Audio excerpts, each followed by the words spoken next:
2025년 5월 6일 미장안입니다.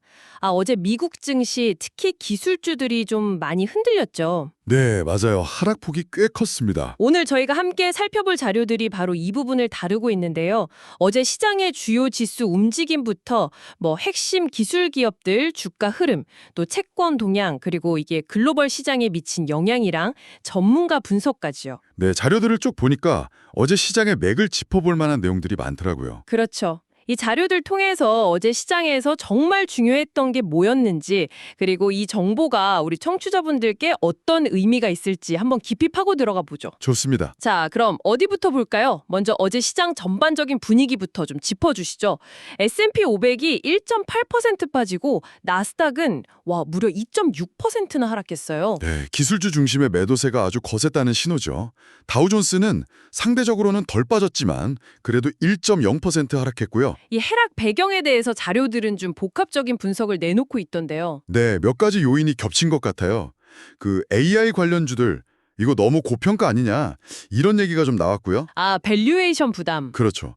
그리고 일부 기업들 실적 발표 후에 차익 실현 매문도 좀 나왔고 결정적으로 연준 금리 동결 기조가 길어질 거란 전망에 실망감이 컸던 것 같습니다. 기대감이 좀 꺾였군요. 네, 그래서 당분간은 변동성이 좀 클 수 있다.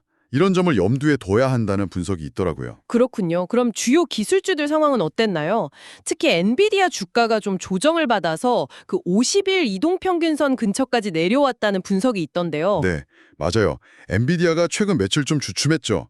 기술적으로 중요한 지지선에서 움직이고 있는데 근데 또 다른 자료 보니까 테슬라나 메타, 구글 같은 데서 엔비디아 GPU를 엄청 사들일 거라는 얘기도 있어서요. 장기적으로는 괜찮다는 건가요?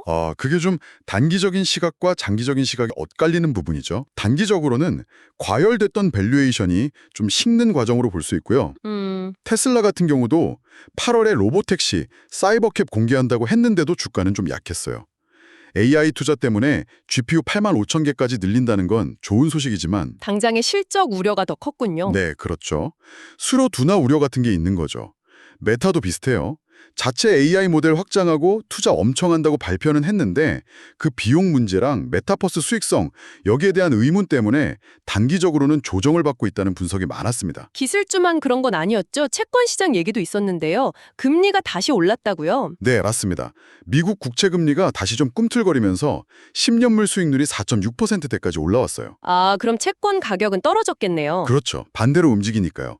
시장이 이제 연준의 금리 인하 기대를 좀 낮춰잡고 있다는 뜻으로 해석됩니다. 인플레이션 걱정도 다시 좀 고개를 드는 것 같고요. 안전자산 선호 심리도 약간 주춤한 건가요? 네, 그런 모습이죠. 다만 또 다른 시각도 있는데요. 이런 고금리 상황이 오히려 우량한 장기 채권 투자에는 기회가 될 수 있다. 포트폴리오 안정성 측면에서요. 그런 위견도 있었습니다. 하긴 금리가 높으면 이자 수익은 좋으니까요. 그럼 미국의 이런 움직임이 다른 나라들에는 어떤 영향을 줬나요? 일본이나 홍콩 시장도 좀 빠졌다고요. 네, 역시 미국 시장 영향이 크죠. 자료 보면 일본 니케이가 1.88%, 홍콩 항생도 0.41% 하락했더라고요. 유럽은 비교적 괜찮았다고요. 네, 유럽은 상대적으로 견조했지만 그래도 미국 기술주 하락은 전 세계 IT 업종에 좀 부담을 주는 분위기였어요. 그리고 중국 시장은 여전히 좀 내부적인 요인 때문에 힘을 못 받고 있다는 분석이 지배적이었고요. 그렇군요. 그럼 종합적으로 봤을 때 여러 애널리스트들은 지금 상황을 어떻게 진단하고 있나요? 단기적인 위험이랑 장기적인 기회가 좀 섞여 있는 것 같은데요. 네, 정확히 보셨어요. 단기적으로는 말씀하신 대로 연준 금리 결정이 늦어질 수 있다는 점, AI 테마 과열 논란이 좀 식는 과정, 그리고 지정학적 불안 요인들, 이런 걸 위험으로 보고 있고요. 중장기적으로는요? 중장기적으로는 그래도 AI 인프라 투자는 계속될 거라는 거죠. 엔비디아, 메타, 테슬라 같은 기업들이 주도해서요.